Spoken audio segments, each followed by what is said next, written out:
morning, everybody. Welcome to E-Free. Thanks for joining us today. We worship an awesome God and a God that is so worthy of our praise. Will you join us as we open in song, singing just that? Please stand.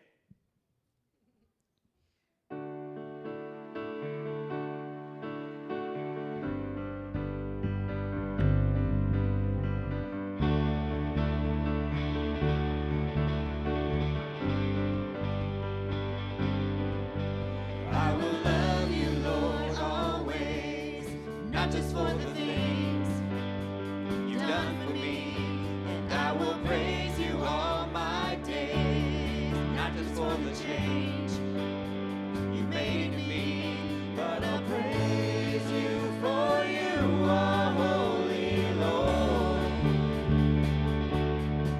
And I'll lift my hands, for you are worthy, and so much more.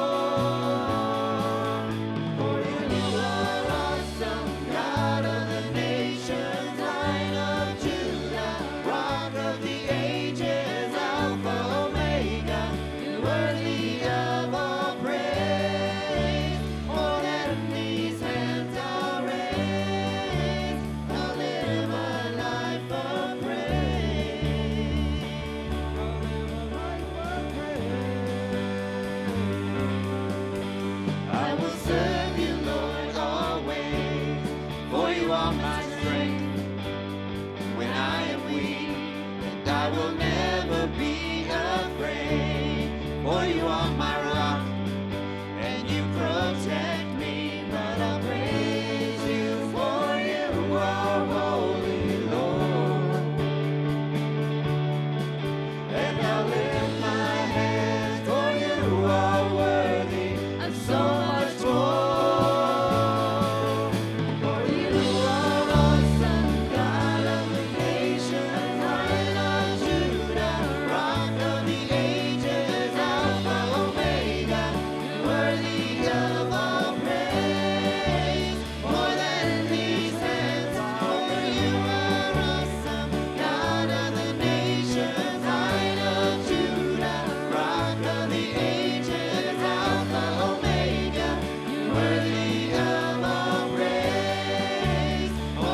Amen. Well, welcome.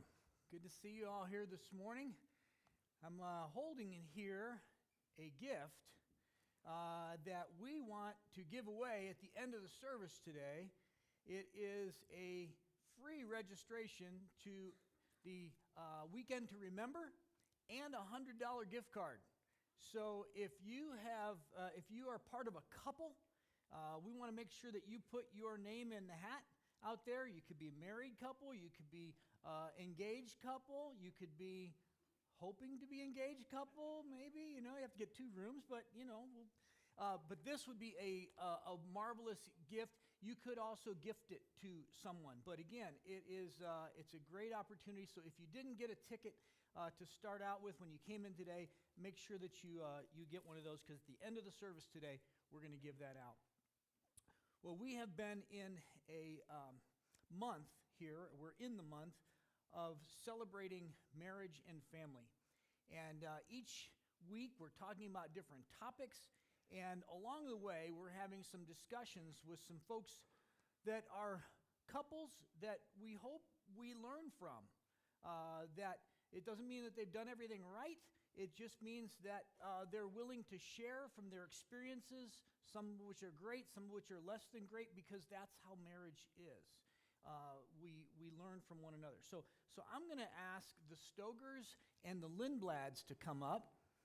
And you've got the mics there. Thank you. And Pastor Scott is going to be talking to us later today about the reality and maybe the danger. Yeah, you can sit together, I guess. That would probably be a good thing. About the danger of becoming roommates rather than soulmates. It's a reality as we go along in our relationship with each other. So thank you all. Thank you, Stogers and Lindblads, for coming up, talking today. I'm going to start out with a really easy question for you. Last week I grouped them together. It's a little clumsy that way. So we're going to start. Stogers, tell us how long you've been married and the ages of your kids. How many kids you have, and roughly their ages. We've been married 27 years this summer. We have 4 kids. Tyler's 23, Alex 21, Emily is 18, and Morgan is 16. Wow, that's awesome. 27 years. All right, Patty and I are right in that same age group with you. How about you, Lindblads? Tell us about your family. We were trying to remember how old our kids are. We were. I was like, wow, thanks. Way to change the question up, Matt, Yeah. right there. Just tell us how many of them We there have are. 4. All right. They range from 31 to 25. Okay. And we've been married for 32, heading to 33 years. Awesome. Well, that's great. Wonderful. Well, with the vast experience that is up here today, I want to ask you to think back a bit about when you were first dating, when you were going together. What were some of the maybe unique ways that you pursued one another when you were first dating or first really a couple? Some of the fun things I you think remember? this is for me. Okay. We were both involved in Campus Crusade for Christ at the University of Nebraska-Lincoln, and Brad had asked me to be in a Bible study with him, and we went through like a 30-day devotional, and the whole month I thought his name was John. So after that, he told me his real name. But he, I guess, pursued a lot of just adventure dates. He kidnapped me off of a basketball court one time in the middle of a game, blindfolded me, took me around Lincoln to a dinner somewhere that was a secret, couldn't know where it was. Just lots of just fun adventures to see, can we share life together? And that's kind of how it started. Okay, so kidnapping and blindfolds. I'm not sure this is going the right direction here. Yeah, I didn't tell Matt that ahead of time. And your old son's named John now, so I don't That know might how be all that why. goes. I thought he was John the whole time. That's great. So some adventure there woven into that. Stoker, same question for you. What were some of the unique ways that you all connected when you first started seeing each other? I was told I have to answer this one because I was doing all the pursuing. So I actually met her at a homecoming dance with a best friend of mine. he knew her, and I was kind of upset with him that he didn't introduce me to her earlier. But once I figured out who she was in my geometry class. So I stood outside the class every day and waited for her to get there, and then I talked to her in the hallway until class started. I was kind of teacher's pet, so I talked the teacher into letting me move to where I was sitting next to her during class as well. And then I used to leave things on her car at school, notes, candy, flowers, that kind of stuff. She went away on a trip one time, and I snuck into her house and left a teddy bear and some Hershey's Kisses on her bed with a poem that I wrote. Wow, that's great. What intentionality. Now, did you find any of that creepy, waiting for you outside, snuck into your house, all of a sudden there's a teddy bear there? I mean, you know, that, I think I saw that on Netflix. I think there was Apparently not. You know, this is, but that was really intentional. You really pursued. And how did that feel for you when he was doing that pursuing? Well, that wasn't one of the questions. I know, I threw it in there. Honestly, he was a nerd in high school, and I had no intention of ever any of this. Mm-hmm. So it was nice, but yeah, I didn't see it going anywhere. That's great. Yeah, it's so real. It's so honest. I love that. All right. So that's how you all started. Things were going. It's exciting. There's pursuit. There's interest. It's pretty obvious. But then as you've gone along through the 27 and 32 years, there's been challenges to that closeness. Maybe even you could even call some of them threats to that. What have been some of the challenges that you've had to that closeness that started off so exciting? Go ahead. You can start, Brad. We'll come back over to here. Okay. Yeah, sorry. All right. Well, I think the challenge was that Susan handed me the microphone. That might have been symbolic. Actually, we were talking about the challenges, and one of the things that for us in particular was we like to be very busy, and busyness of life was something that definitely can get in the way of the relationship between you and the person you love and value. So I think that's one of them. There are always going to be circumstances. You're always going to have situations, and those definitely can be disruptive as well. But we were looking to the things we could choose, and busyness was definitely a factor for us. Top of the list there. Mm-hmm. Yeah, absolutely. All right. How about for you all, Stogers? I think for me, and well, probably both of us, but yes, it was busyness. We were, and it was, I think it's easier for moms to get caught up in your kids' lives, which I did. We homeschooled, and so we did piano and violin lessons. We had dance, we had gymnastics, the kids were in taekwondo. It was a lot of busyness and a lot of activity, and my focus became what they needed and where they needed to be and what we needed to get done, and then the house was kind of secondary. Okay, I've got laundry, I've got dishes, I've got dinner, and we kind of went by the wayside very easily. Yeah. And it was 2009. Lewis was actually taking a taekwondo class and Hapkido, and one night he didn't come home. And it was just very, it was kind of an eye-opening event for us that he had broken his elbow at the Hapkido class. And the instructor took him to the emergency room. And it was, it was like 8, 9 o'clock class. I didn't get a phone call. He didn't tell me where he was. I didn't know what was going on. It was after 12:30 at night by the time he got home. And wow.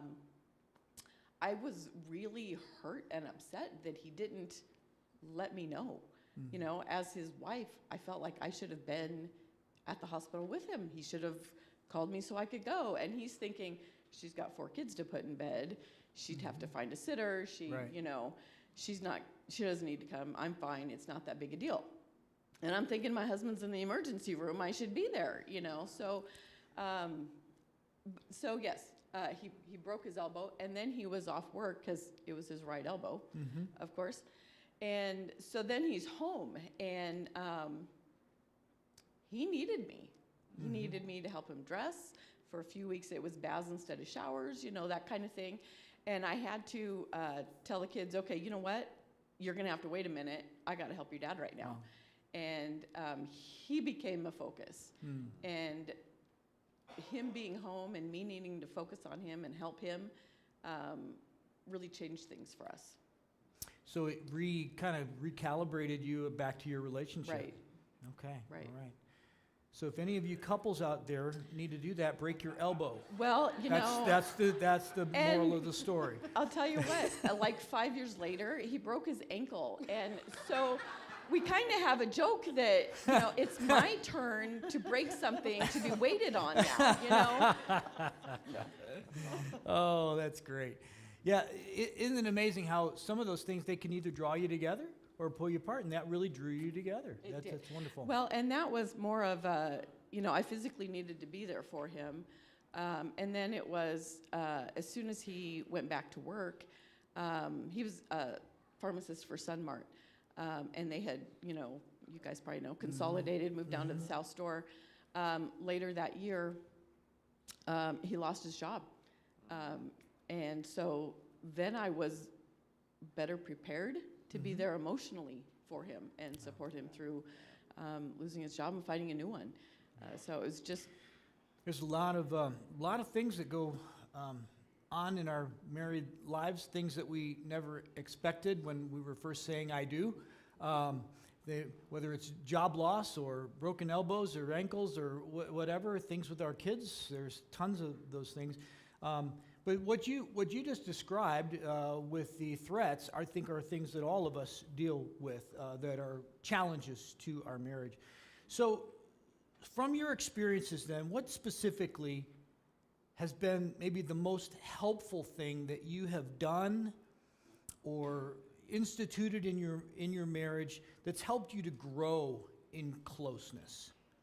And it may be, a situation that forced you that way, but we'll come back over here to you all. What have you said? Oh man, let's do this that will help us to grow. I think one of the things that we do is try to make time for each other each week, and sometimes we fail at that because same thing for kids, and you're invested in their lives, and then you're like, gosh, I hope we have each other when they're gone. That's just a real thought. But we tried to make a date night, whether it's once every other week, because I don't think we could handle each week. We kept failing. So we tried to have a date night just to get away. And sometimes it's just a day trip, and it's like, let's go driving. We might end up North Kansas just driving, but we have that time in the car to talk and do something where we're reconnecting. And always like the first hour, it's about the kids. You're like, we're not going to talk about the kids, but you do because you can't help it. Yeah. And then after that, okay, we've processed that. Now let's reconnect together. So I guess that's one of the big things we've done. Yeah, and right now we're going through we're more listening than reading, but we're going through the reading the Bible in a year together. So we've been doing that together. That's been our connecting point, and it's fun to do it together because I really appreciate the aspects, because it's not that we haven't read these scriptures before, but I don't know, I'm a little different at this stage of my life, and I see it from a different perspective. So it's been very valuable in our relationship and how we interact with other people. So. Yeah. Time together and focused time together and time together in the Word. Man, 32 years and they just held hands. Did you see that? It's possible, folks. It's still possible. All right, how about same question for you all. What are some things specifically you've done to draw yourselves together? Well, it's really the same answer. Just making sure you've got some time, being intentional about it. For us, we don't do the date nights. It's been a long time, but we get up before the kids. We have coffee and breakfast together, and that's our time to connect and talk and go over what's going on. Wonderful. That's great. If you were to give one piece of advice to a young couple, younger than you are, one, or, you can make them quick.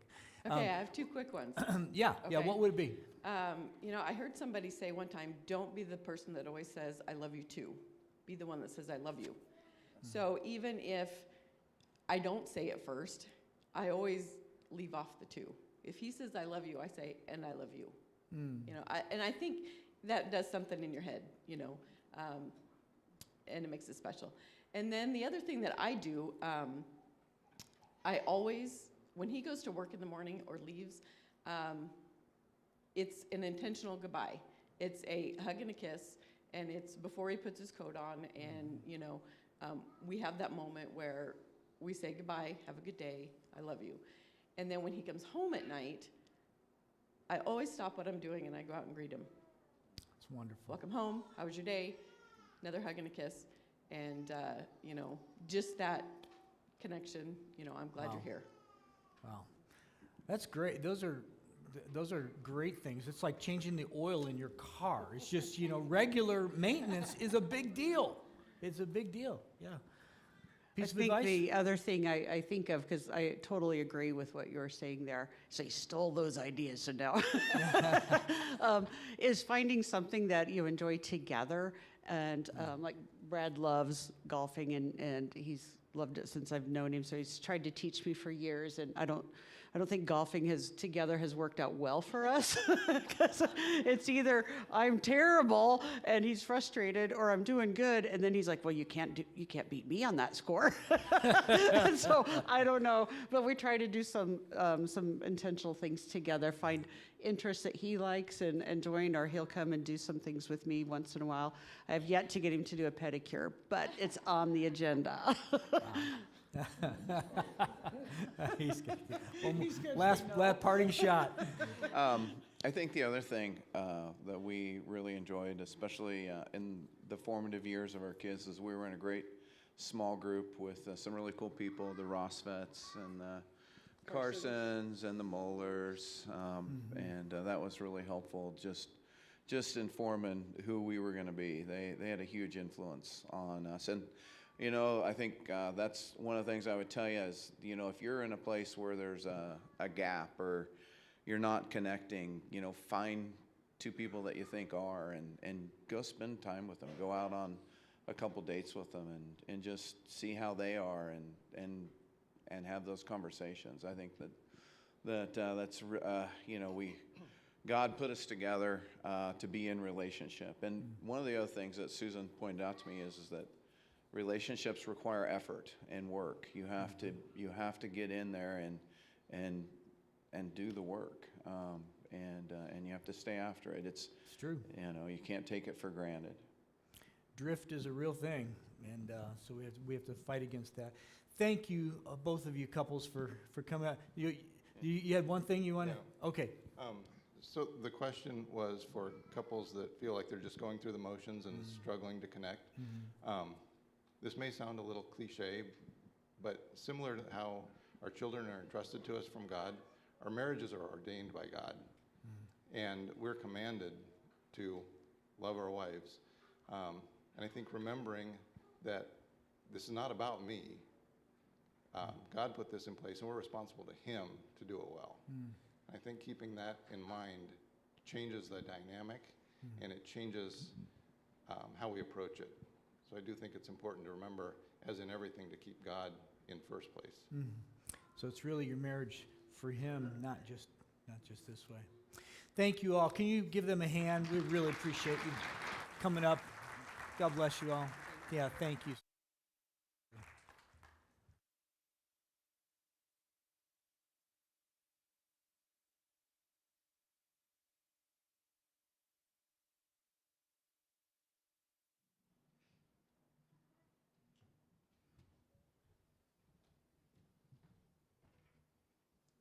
Will you stand and join us as we sing a couple more songs and worship our amazing God?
just as I am, without one plea, but that thy blood was shed for me, and that thou bidst me come to thee, O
Good morning and welcome. Glad you're here. Welcome back to our series called Happily Ever After in our month of marriage and family.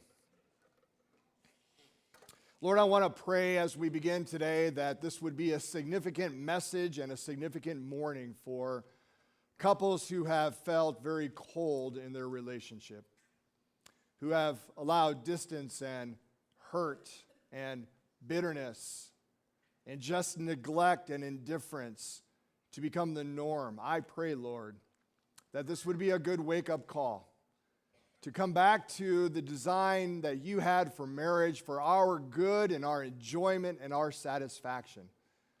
Help us, Lord, as we think about these ideas. I pray in Jesus' name, amen.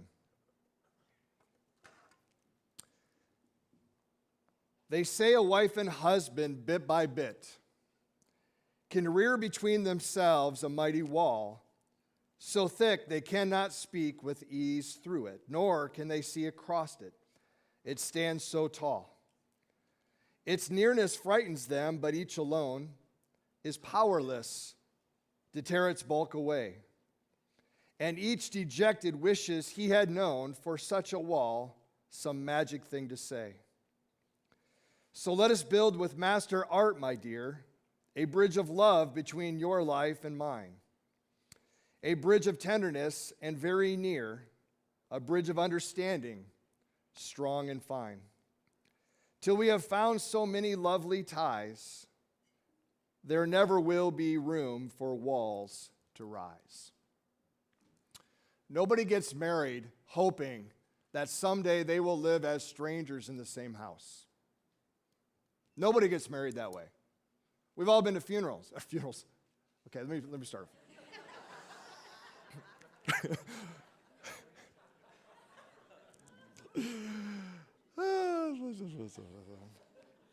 Back to the poem. Let us build. Okay, so we've all been to weddings, right? Bride and groom, they stand there. They look with like love falling out of their eyes at each other, right? They got googly eyes for each other. Nobody else exists. And they say, for better, for worse, for the rest of my life, I'm yours. That's how all weddings go. Nobody stands there and goes, you know what? I really hope that in just a couple years we're strangers. Nobody stands there holding hands and says and thinks, you know what? I plan to drift away from you.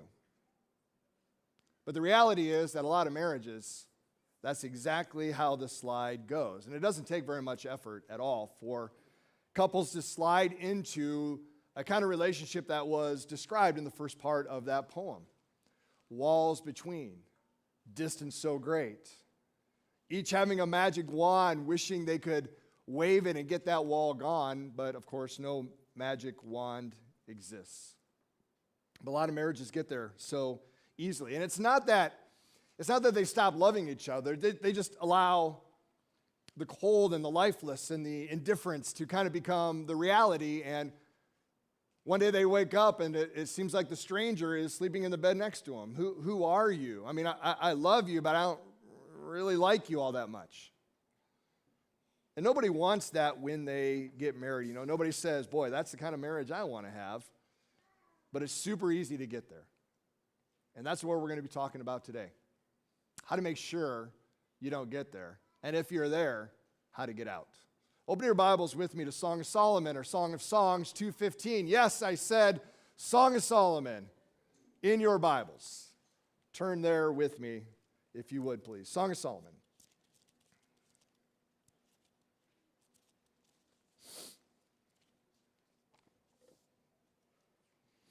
Now, before we actually read from the Song of Solomon, the Song of Songs, let me say a couple things about it. I would say that this book is among the least read books in all of the Bible by God's people. Like, you've probably never been to a church and a guy gets up at the beginning of the service and says, our scripture reading today will be from Song of Solomon. It just doesn't really happen that way. And now, just as a side note, in 2 weeks, I am preaching a sermon called A Theology of Sex. I want you to know that. And we're going to dismiss all the kids, and we're going to have a grown-up talk about how God designed sexuality to be within the marriage context. And it's going to be super fun. And by the way, we're looking for some panel people for that Sunday, so any takers on that. Anyway, so the Song of Solomon is an entire book that is given to the, like, celebrating the love between a husband and wife. And the man was likely Solomon.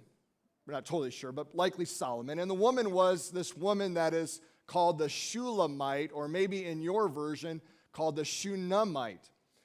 And so the two of them courted, they married, probably, likely, if it was Solomon, probably his first wife and greatest love.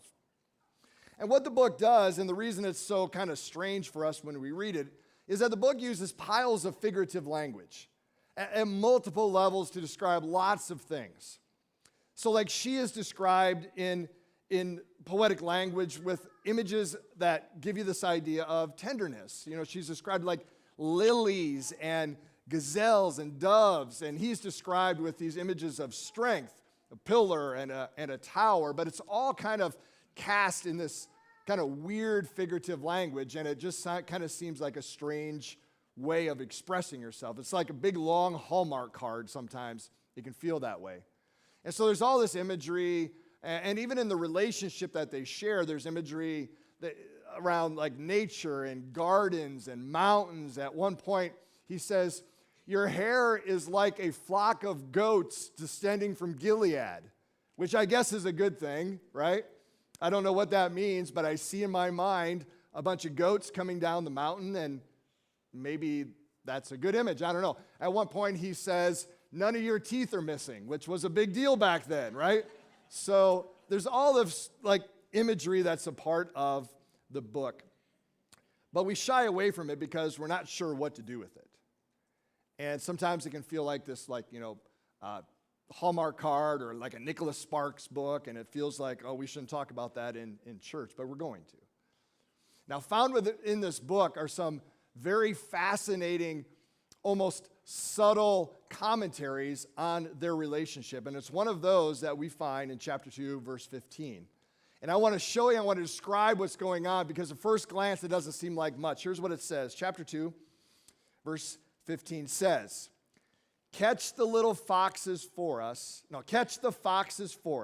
the little foxes that spoil the vineyards, for our vineyards are in blossom. Now again, you first read it and you're like, it's kind of a weird, figurative, doesn't really mean anything. You almost have to read it twice to really begin to capture. So again, capture the foxes for us, the little foxes that spoil the vineyards, for our vineyards are in blossom. Let me tell you what's going on. This Shunammite or Shulamite woman grew up taking care of vineyards. That was her job. That was the family business. In fact, there's all these commentaries throughout the book about vineyards and working outside. In chapter 1, verse 6, for instance, she says, "Don't look at me because I am dark. The sun has darkened me." And that's part of this imagery of somebody who works outside. And when you work outside, you get tanned, you get darkened. And back then, if you were dark, it meant you were part of the working class. And so women would go to great lengths to wrap themselves up so they wouldn't be tanned working outside.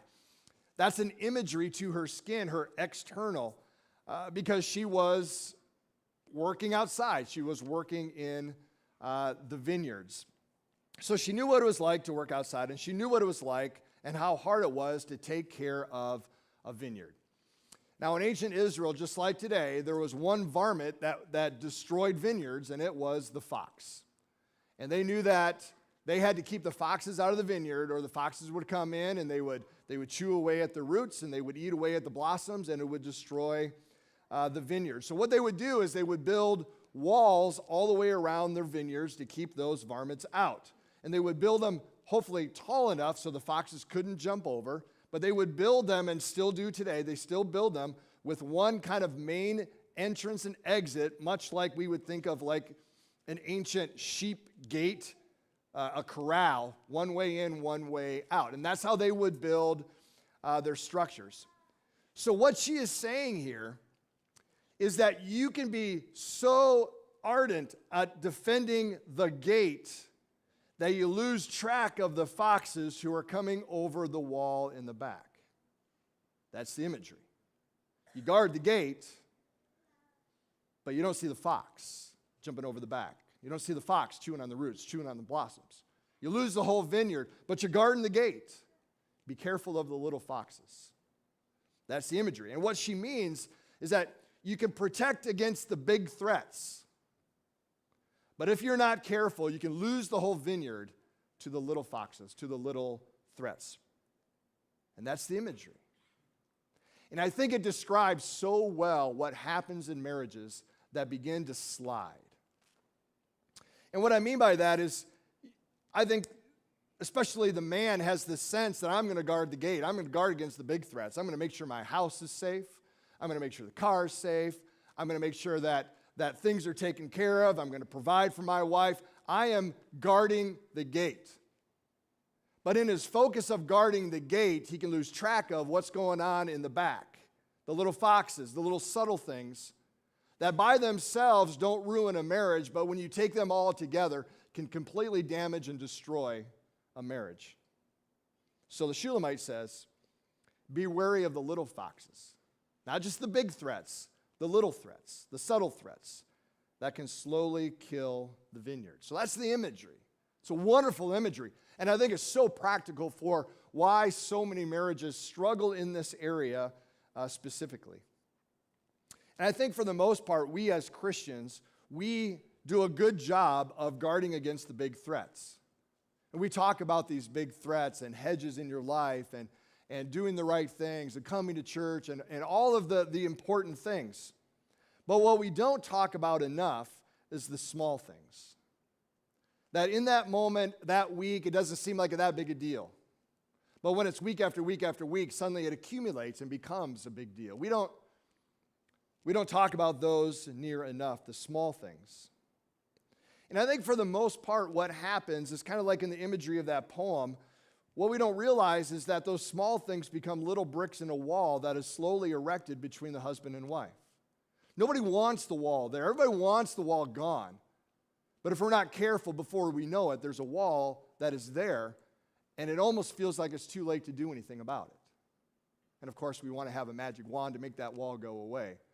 But it just seems like it's too much work. It's too difficult. Where do you start? It's been too long. The wall's too thick. The wall's too wide. The wall's too tall. So what do we do?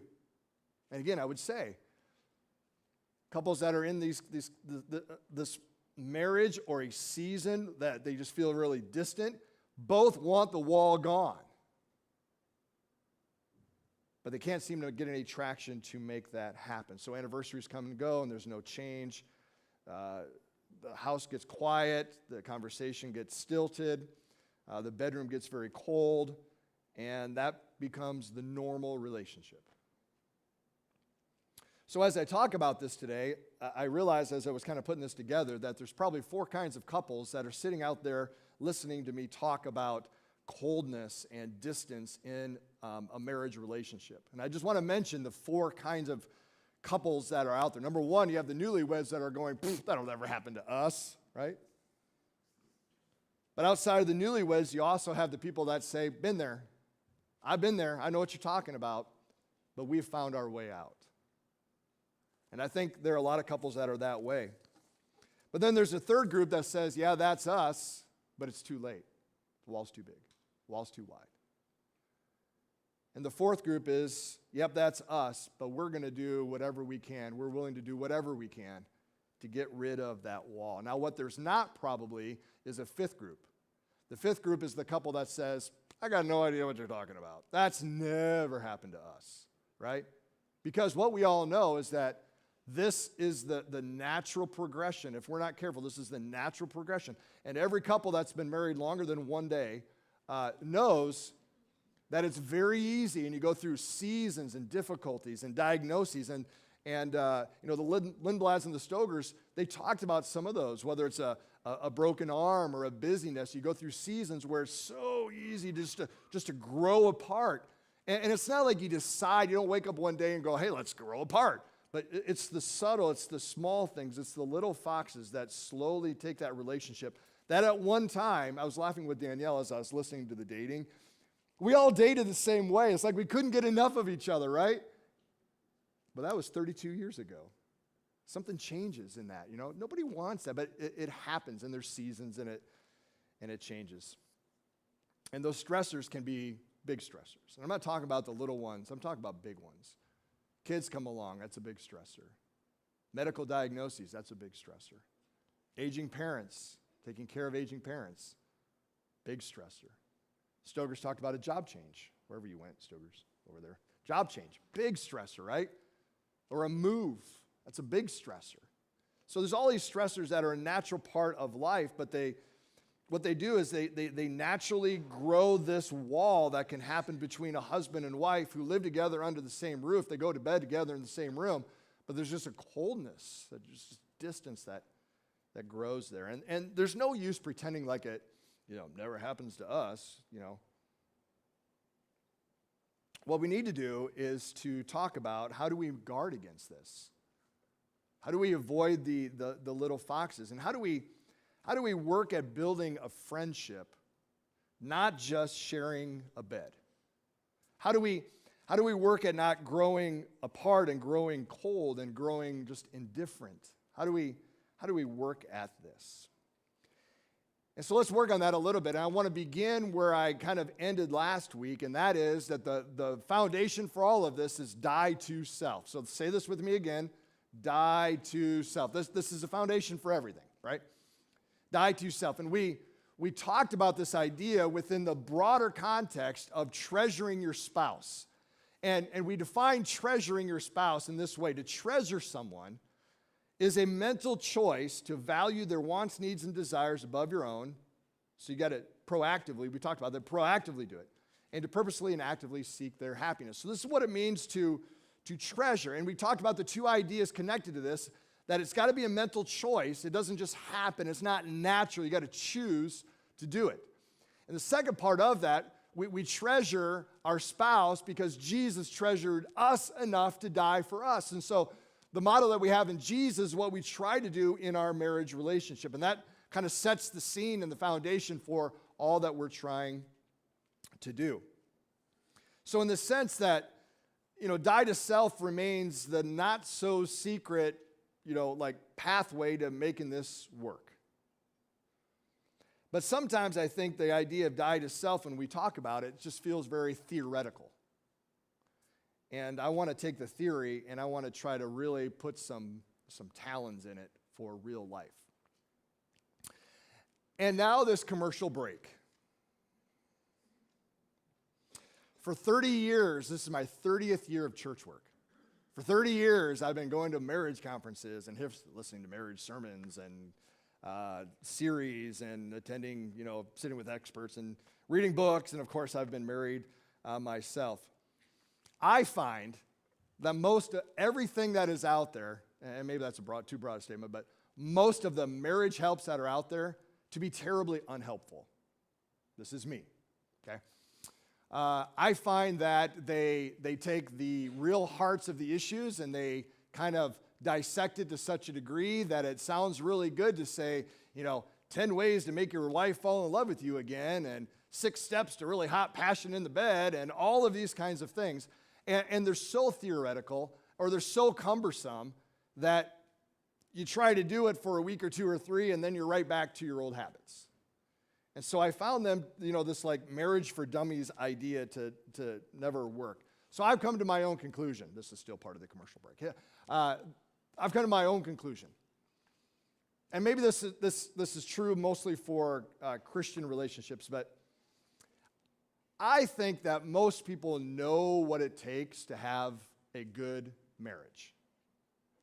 They just deep down in their soul, in their guts, they say, it's not worth it because I want my marriage to be about me.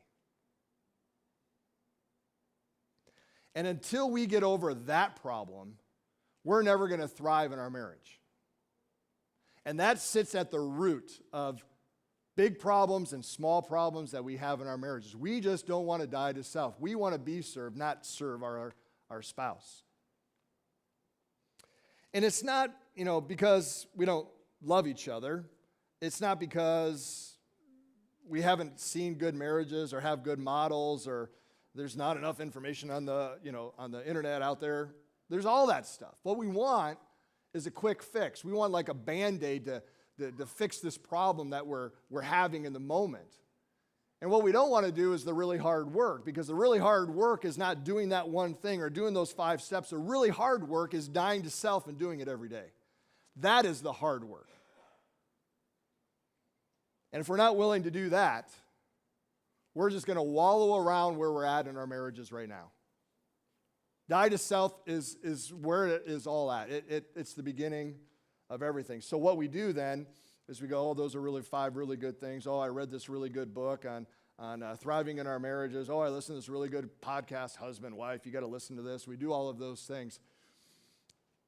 But deep down in our own souls, we're a little bit more like Jekyll and Hyde, where we say these are the great things, let's do these great things, but in our souls, we don't really want to, because we don't want to die to ourselves. And we can go to whatever weekend to remember, we can read whatever book we want and listen to whatever podcast on our next trip, but if we're not willing to die to ourselves, it's just more information to make us feel guilty about our own marriage. And so we refuse to die to ourselves. And this is the heart of a friendship with our spouse. And if we don't do that, we're just going to live together under the same roof. And the reason is because it's so hard. It's painful. Crucifying yourself and in your deepest soul and your own wants and desires is hard. Nobody wants to do that. And I don't think the marriage issue is not because there's a lack of knowledge out there. We just don't have enough books on how to do this well. I think that's the real problem, right? The real problem is not out there. The real problem is in here. And you can take just about any couple that's having whatever issue, and you can whittle it all down, and it'll come to, at some level, the question of whether or not both are willing to die to self and to try to out-die to self the other person. And it's for that reason I've come to this conclusion. I believe that 2 people who love the Lord, and that's such an important part, love the Lord, and choose to die to self can overcome anything that happens in a marriage. And this is the commercial. 2 people who really love the Lord. There is nothing that they cannot overcome. But unless both want to die to self, every one of those problems are things that they'll never overcome. Die to self sits at the heart of all of this. End of rabbit trail. What are we talking about today? Okay, let's come back to that. So how do we do this? Practically speaking, how do we do this a little bit better? And again, I think so much of that marriage stuff that is out there is terribly unhelpful. I think a marriage friendship is not all that different than any other friendship out there. The keys to marriage friendship, it comes down to 3 things. Connection, connection, connection. Both couples this morning talked about connection. So it's less about those things, those gimmicks, those practical 5 steps, because all those things are trying to get us to do is to connect. And you can look at almost all of the marriage advice out there, and at some level it's about connecting, finding ways to connect with your spouse. That's at the heart of all of this. You have to connect to build friendship. And it's true with any friendship. Take anybody who's your friend.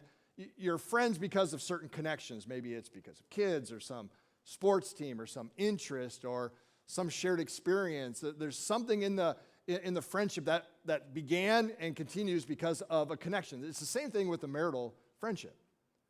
You have to find ways to connect. So, in the marriage context, here's how I would say it, just because it's fun. Here's how I would say it. Regular connection is the fertilizer that makes the friendship grow. And I love that word fertilizer because sometimes it smells a lot like fertilizer. Right? Just about every piece of marriage advice out there is connected to this idea. And you just have to find ways to connect. This is the fulcrum. This is the center point for making this marriage thing go. And all of the big areas that we talk about, or in my premarital counseling, we have all these areas we talk about. Really, all of those areas are simple ways to find connection between the two. Communication. Oh, you got to communicate in a marriage, right? No, communication is really about connection. Sex is about connection. Talking about what's going on in life is about connection. Having kids is about connection. Building a family is about these are all points of connection and emotions and frustrations and fighting fair and all of those things. Those are points of connection. So I think what we need to do is like deprogram our brain away from the gimmicks of 5 steps and instead reprogram it to think, what are ways that I can connect with him? What are ways that I can connect with her? Not in the ways that I want to connect, but in the ways that she wants to connect or he wants to connect. This is a little bit of a reprogramming of the brain because we think, 5 quick steps and marriage for dummies is going to get us there when connection is all we really need.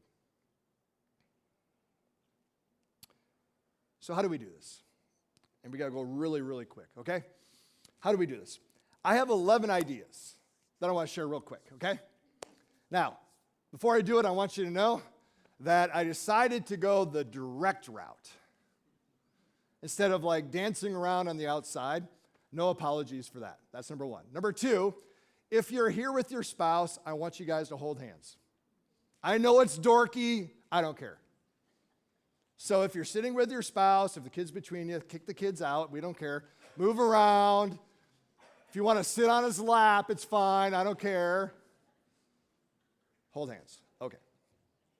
Now again, no apologies for being direct, but how can we connect a little bit better with our spouse? Caden, don't leave. Oh, you want to go hold hands with Dan Fullerton, I understand, back in the sound booth. It's understand. So he's going to hold hands with Dan, Sam, and Destiny in the sound booth. That's great. All right. Here we go.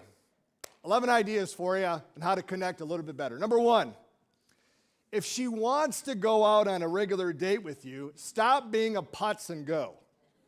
Now, I worked on the word putz because I had all these ideas like bonehead, idiot, moron, all of those in there.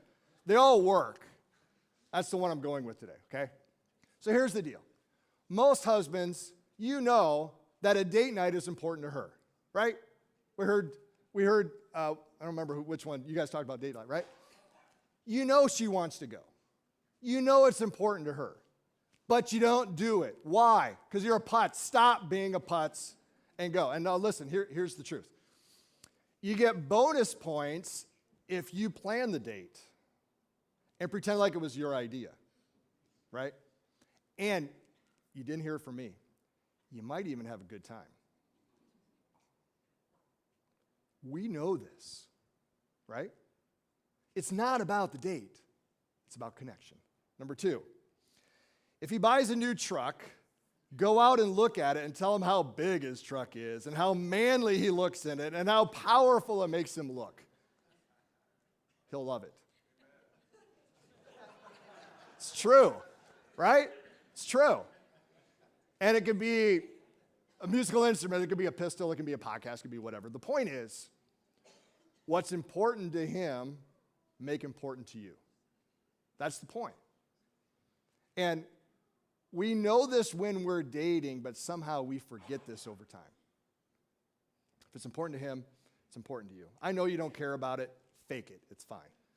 Number 3, put your phone away and turn off the TV and look deep in her eyes and say, how was your day? Stop acting like a 5-year-old. Now, here's what I mean by that. Husbands, she wants to talk, right? You know this. Put down your phone, look at her in her eyes. You haven't done this in years, I know. Look deep into her eyes and say this. It's so hard. How was your day? And then just listen. She wants to. You don't, I don't, because we're selfish. So stop acting like a 5-year-old and just ask her. And if she says fine, follow up with a brilliant question like, what was the best thing about your day? What was the worst thing about your day? I got to pick up speed here. Number 4, make a big deal of the built-in big deal days. anniversary of Valentine's Day, George Washington's birthday, whatever it is. These are built-in days to celebrate. And inevitably, oh, by the way, a week from today, tomorrow is what? Valentine's Day. Nobody can say, oh, I forgot, right? All right. So these are all built-in days that you can have some fun, you can make a big deal, you can celebrate with the husband, with your wife. And so don't lie to me and say, husband, oh, I forgot. Because you can remember who the Huskers beat in 1997, but you can't remember your anniversary. Tell me how that goes, right? It's true. So make it a big deal. And don't say, oh, it's just a stupid Hallmark holiday. We all know it's a stupid Hallmark holiday. Just go and celebrate. She'll love it. Number 5, go to bed together at the same time in the same bed. Now, in 2 weeks, I'm going to talk more about this idea. But this is such an important idea. Going to bed together, for whatever reason, is a time of connection. And I know there are different schedules and all of those things, but if at all possible, go to bed together at the same time in the same bed. And each of those are important points, subpoints, and some of the reasons why some marriages have lots of struggles. But going to bed together is a connection time long before it's a connection time. Number 6, just hold her hand, stop being a putz. You know she likes it. Why don't you do it more? Number 7, just hold his hand. Stop waiting for him to initiate. Well, if he really wants to hold my hand, then he'll hold my hand. Just grab his hand. It'll be fine. He's not going to slap it. Number 8, he's never going to open up and share his deepest feelings the way you want him to, so stop asking. He's not a woman. But he will share just a little if you plow the field just right. And maybe it'll just take one little pass. So here's what happens with us men. It's not that we don't want to share. We don't want to share for 5 hours. My wife goes out for coffee with friends, and she'll come home like 4 hours later. I'm like, what'd you do for 4 hours? Oh, we just talked and we didn't have enough time. I'm like, what does that even mean? I don't even know what that means. But we will share just a little if you plow the field just right. And there's a wisdom that is a part of that, I think, that grows over time. And you know when it's the right time and when it's not. But I tell you what, berating and demeaning is never going to get you there. Number 9, oh, this is a Stoger one. Meet him at the door every day and say, I missed you, even if it's a lie. It's fine. I give you permission to lie. I didn't think about you a single time today, but don't say that. What I mean by this is these words, these little phrases, I missed you, I love you, I was thinking of you today. Those are so important to say. I'm proud of you. All of those phrases are so important to say. And I think that we want to say them more, but they start to get like stuck in our mouths, and we just don't say them like we should. We want to, but we don't. So stop being a putz and just say those things. I love you. It's not hard. Number 10, if needed, take your TV behind your house and shoot it with your 9mm Glock. My point in this is, if there are things in your life that you need to get rid of because they're a hindrance to your marriage, blow it up. If there are habits that you have, stop doing them. Whatever it takes, go to the extreme to get rid of those things that are standing between you and your husband, you and your wife. It's worth the effort. Number 11, final. No connection is deeper or more satisfying than a spiritual connection. And this is such an important point. And I think Brad talked about that a little bit. When you serve together with your spouse, it's different than going on a date together. When you go on a missions trip with your spouse, it's different than going on a vacation. When you're in a small group or something with your spouse, it's different than just going out to eat. There's something that happens in the souls of people who love Jesus when they connect at the spiritual level. And this is an important point. So don't drop off your kids at Sunday school and go to Walmart. Go connect spiritually with each other. It's more than just going to the class. It's connecting together. There's more I want to say about that. I don't have time. We can obviously go on and on. These are just 11 ideas. But again, it's not about the thing. It's about the connection. And how do we connect better and more regularly and more deeply? And how do I stop being a selfish pig so I connect in the way she wants to connect? And how does she die to herself in a way that is beneficial and good for me? How do we out-die to self each other in the way that we build our relationship? And the last thing I want to say about that, I'm way over, I know, but I think one of the things that happens so often in marriages is that one or the other or both begin to play martyr. You haven't met my needs. I've been hurt too much. You've said these things, and both begin to play martyr. And whenever you begin to play martyr, it is the exact opposite of dying to self. And when you play martyr, it's like, a lot of things are small bricks, but playing martyr in a marriage is like a big, massive cinder block that you put in the wall. And it's the exact opposite. And if you think, well, I can't remember how to do any of those things, I think Matt's questions were so good. Remember back when you were dating? It was so easy. You remember you'd sit on the phone for hours. There's so much to talk about. You go out on a date, you just be there for 4 hours, kind of thing. And there was so much to talk, so much to do, and you go for walks, and there's just, it's so great and so easy. And then somehow over time, it seems like it gets a little harder. It doesn't have to be hard. Think back. You can do it. And remember. So my last point here is that you have to connect. Find ways to connect for your friendship to grow. Be careful of the little foxes who can ruin your vineyard. Let's build marriages that last. Marriages that are happily ever after. Let's pray. Lord, I'm so thankful for my own marriage. At times it's been great. At times it's been hard. It's taught me a lot about myself and my own selfishness. I think we could all say that. But Lord, I want to ask a blessing that maybe this week, some couples who haven't really connected in a long time would finally, truly connect, and that there would be healing, and there would be forgiveness, and there would be some sledgehammers beating on that wall, and Lord, that couples could come together in maybe ways that they haven't in a long time. Will you help us, Lord, to build strong friendships within our marriages? I pray in Jesus' name, amen. Hey, we have a couple announcements, and we got to do our giveaway. So, Christy, come on up.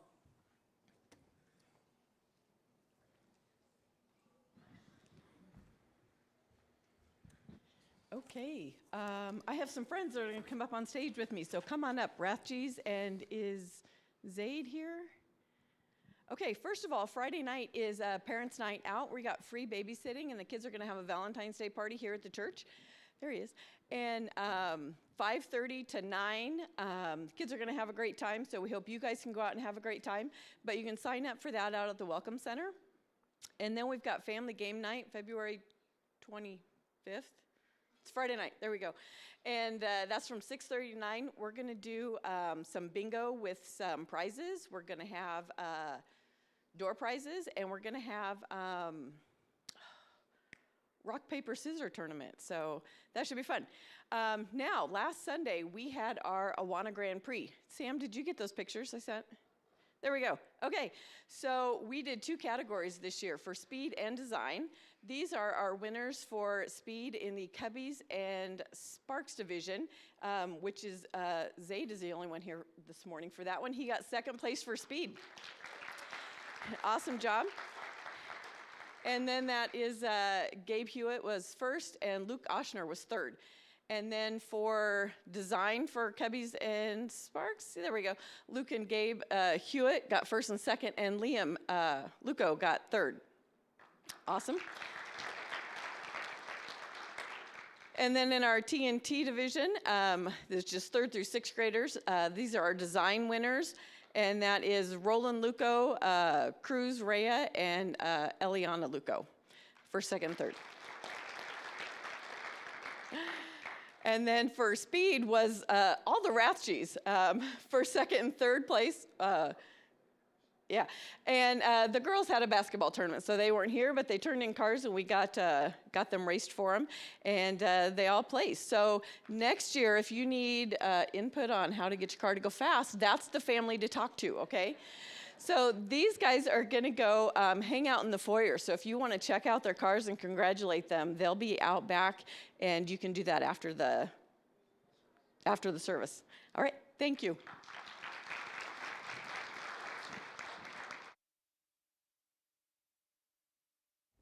JJ, you want to bring that up? We have just a couple of very quick announcements. One is that if you have not had a chance to get out and write one of our college students a note, you can still do that out at the Welcome Center right out there. And then there's also information regarding the Weekend to Remember, so it's an opportunity for you to connect, as Pastor Scott was talking about. That is coming up in the 16th, I think, or 18th, I'm sorry, 18th to the 20th of March. That's in Omaha. And then we are going to give this away. We want to do this pretty quickly here. But in fact, I'm going to ask somebody that's honest. That's you, Anna. All right, let's see what we got here. All right. So again, in here, there is a giveaway for a free Weekend to Remember plus a $100 gift card. And you can use this gift card the whole weekend until the end of 2023. So it's not just for this particular one in Omaha. So maybe you want to go to Kansas City or Denver or someplace else, or even next year, you could do that. So the winning ticket, 503-335. 503-335. Who's got it? Look at your tickets. Get them out. Got a hand? Got a hand? John and Judy Thorsheim. All right. You take it back there to them. That's great. You know, and here they are. They're in their 80 years old. They said that it wouldn't last. And, you know, and there we go. Yeah. So good. And they can gift it to other people, or you can use it yourself, however. So congratulate them on the way out. You all are dismissed. God bless you. Have a great week.